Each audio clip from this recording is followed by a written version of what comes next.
Vou me apresentar para vocês. Meu nome é Marília Veronese, eu sou professora aqui na Unicinos há 19 anos já, acho que mais do que toda a vida de muitos aqui. E sou da área de Ciências Sociais, da Escola de Humanidades. A minha formação de graduação é Psicologia, depois eu me aproximei das Ciências Sociais na pós-graduação. E o que eu vou falar aqui, de uma certa forma, eu vou fazer depois uma relação com o que a minha colega acabou de apresentar. Gostei muito da apresentação dela. Acho que a gente tem que refletir muito sobre isso. Sobre ciência, sobre o senso comum, que é o conhecimento que a gente tem e que também é um conhecimento importante, é um conhecimento bom, que é esse conhecimento cotidiano, né? Que a gente ouve as coisas por aí, aprende aqui, aprende empiricamente e forma um senso comum, uma maneira de ver o mundo. Não há nada de errado com isso. Só que esse conhecimento, ele não dá conta de tudo. E o conhecimento científico, que é um conhecimento rigoroso, fundamentado, né? É um conhecimento que precisa dar conta daquilo que o senso comum não dá. E a boa ciência é essa que é divulgada, que influencia o senso comum positivamente, né? Que faz essa interdisciplinaridade, não só com outras disciplinas, mas também com o nosso senso comum, com a maneira como a gente vê o mundo e como a gente enxerga o mundo. E aí, gente, eu vou falar então sobre o tema que me encomendaram aqui, né? Que é economia circular, ciências e economia circular. Como o conhecimento científico pode contribuir para a transformação de resíduos em recursos e para o desenvolvimento de modelos econômicos mais sustentáveis. Eu tenho pesquisado há mais de 20 anos o campo da economia solidária, do cooperativismo, do que a gente chama assim as outras economias.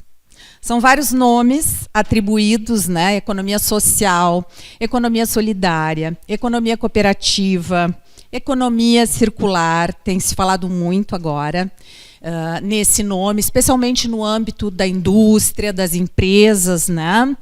Preocupadas com a questão dos resíduos, da logística reversa, ou seja, quando eu produzo alguma coisa e boto na sociedade para ser consumida, aquilo não desaparece, vai gerar resíduos. O que a gente faz com esse resíduo depois, né? Tem que regressar.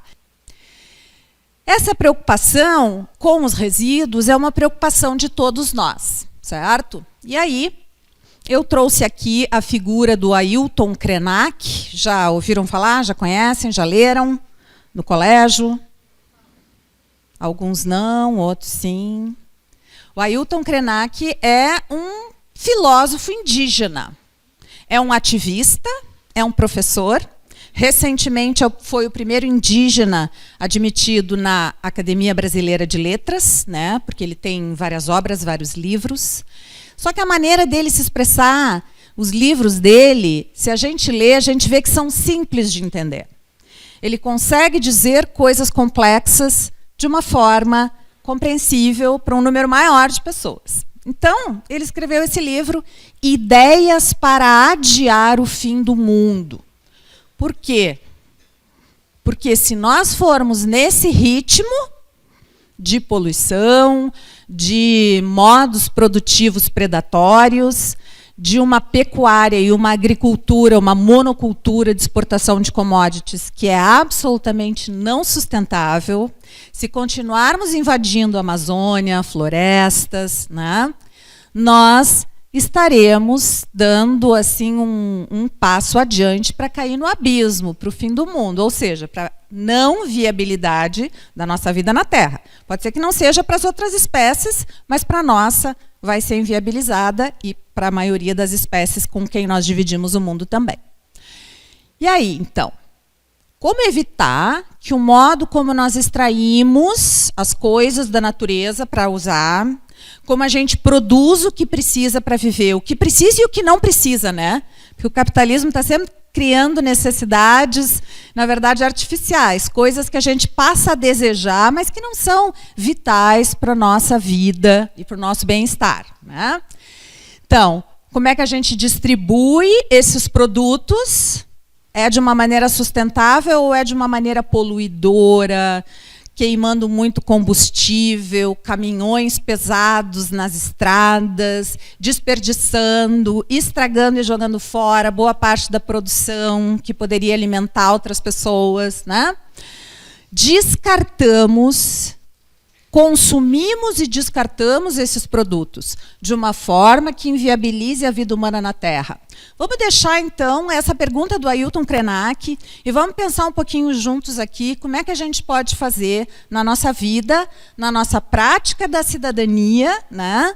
Porque isso tudo tem muito a ver com o que a gente acredita e com a forma que a gente vive. Tá? Então, vamos lá. Nós temos, basicamente, digamos que desde a Revolução Industrial, que vocês já devem ter estudado, né? Lá na virada do século XVIII para o XIX, nós criamos uma forma de economia que é linear.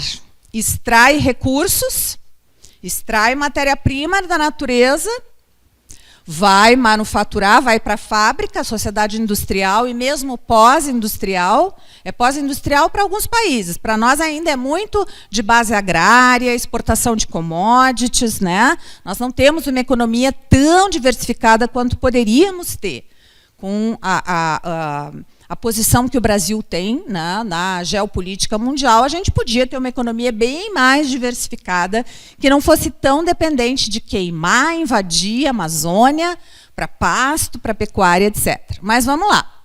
Então, a manufatura, a distribuição, o uso, o consumo e o descarte. Acabou. Acabou ali. Vai juntando lá no lixão, a gente na nossa casa tira o lixo, bota, o lixeiro passou, o caminhão do lixo passou, acabou para nós. Não, não acabou. Um produto segue naquela cadeia produtiva que não termina quando a gente consome e descarta, né? E alguns produtos, pessoal, a gente já chega do supermercado botando fora, não é assim? Já chega tirando dos plásticos. Para que tanto plástico? Pois é, vamos pensar, né? Então, não acaba ali. Esse modelo que começa lá no início do modelo industrial, eram as pessoas que faziam, agora são os robôs, né? Essas pessoas estão desempregadas, então é uma economia que gera muitos problemas.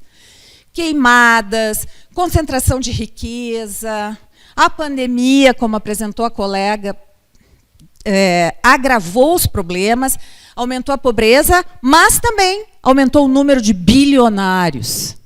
Pouca gente, poucos, lucraram muito com a pandemia, enquanto a grande maioria dos cidadãos empobreceram.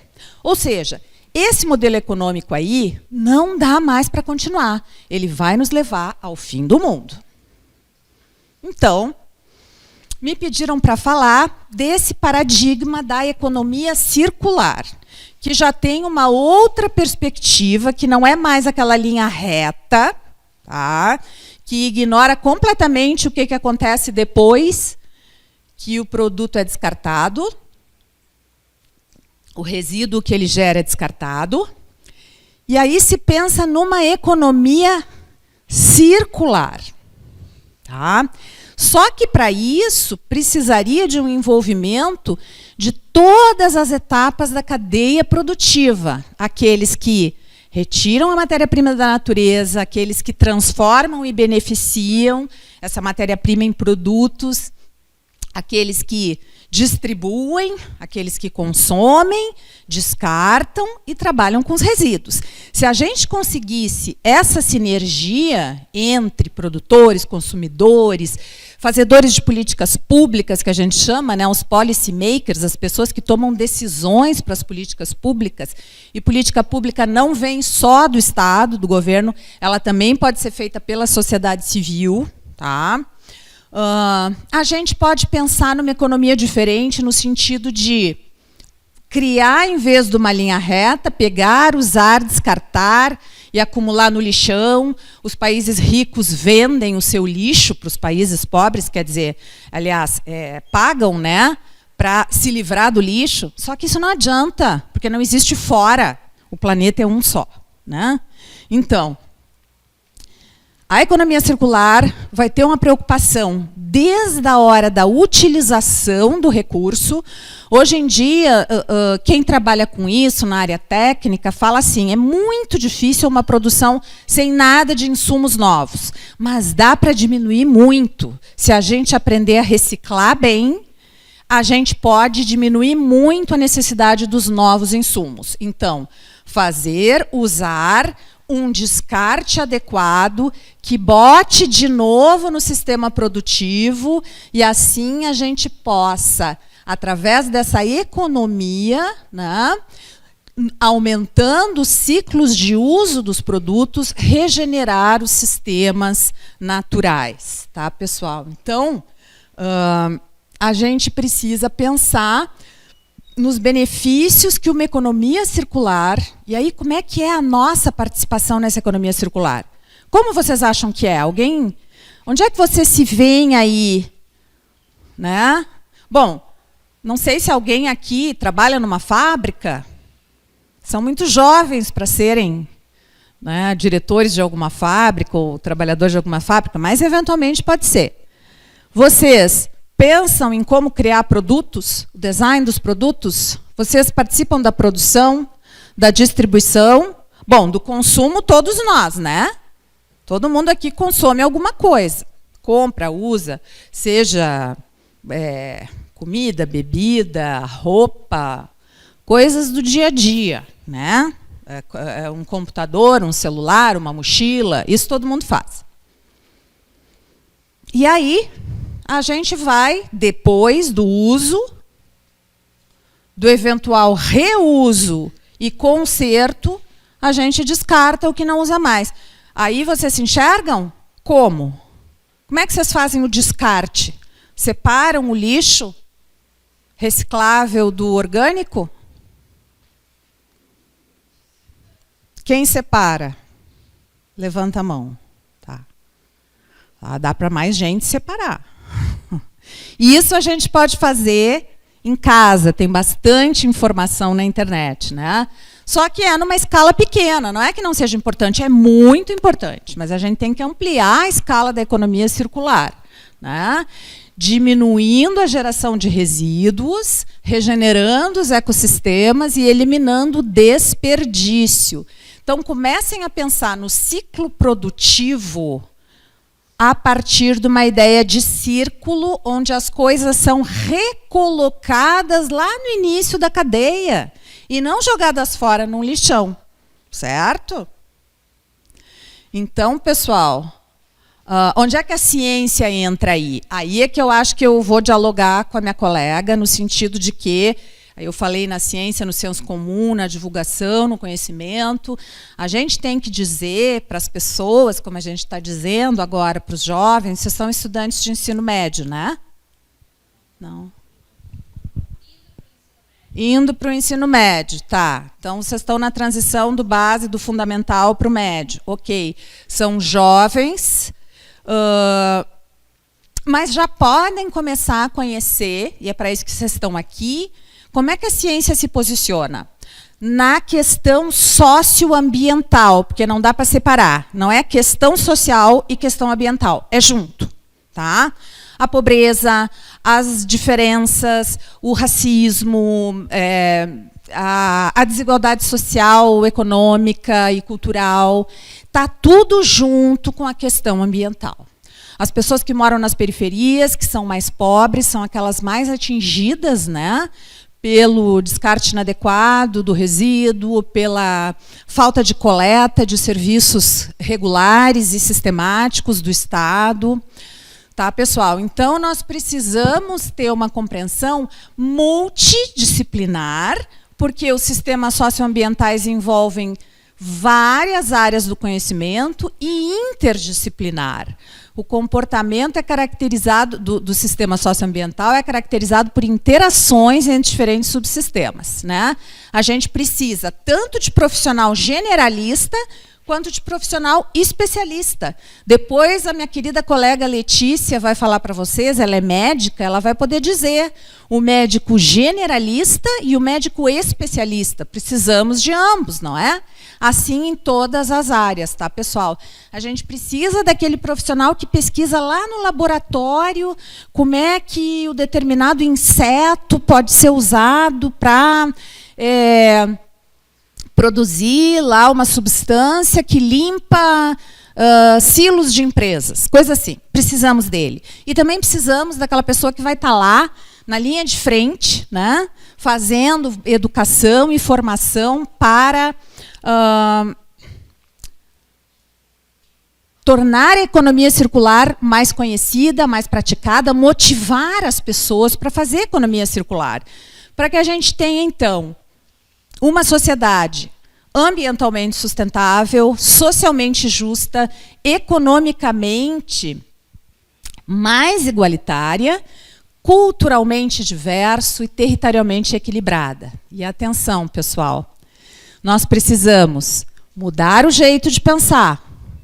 Nós precisamos, além de informar, mudar modos de ver o mundo, modos de ver o resíduo que a gente faz. Vocês sabem o que se produz de problemas ambientais para fazer os nossos jeans, as nossas calças jeans, em termos de tinta que é usado para tingir?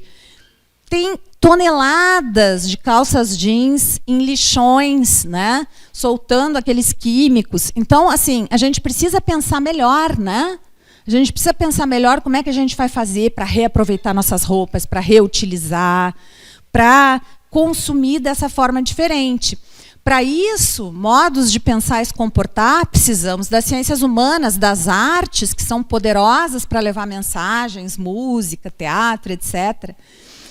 Precisamos mudar modos de relacionar em sociedade, nas organizações, nos fabricantes dos produtos, as ciências sociais aplicadas, a gestão, etc., né? Os economistas. Precisamos mudar modos de produzir e distribuir, as ciências tecnológicas, modos de manejo com a natureza, as ciências da terra. Todas as ciências são chamadas a agir para produzir uma economia mais circular. Mudar formas de regulação, garantindo a justiça socioambiental, ciências jurídicas. E daí a gente vai precisar de gente que queira estudar tudo isso para poder contribuir cada um do seu lugar de modo integrado, tá?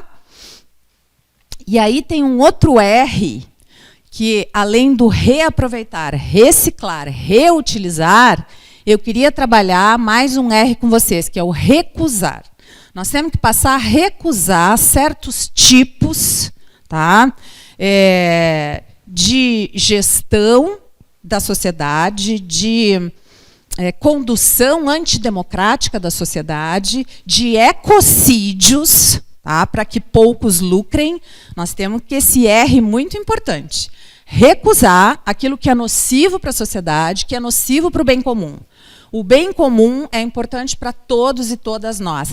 Não dá para passar por uma emergência sanitária onde milhões de pessoas empobreceram e ficaram na miséria, famintas, e meia dúzia, literalmente meia dúzia, de bilionários ganharam bilhões.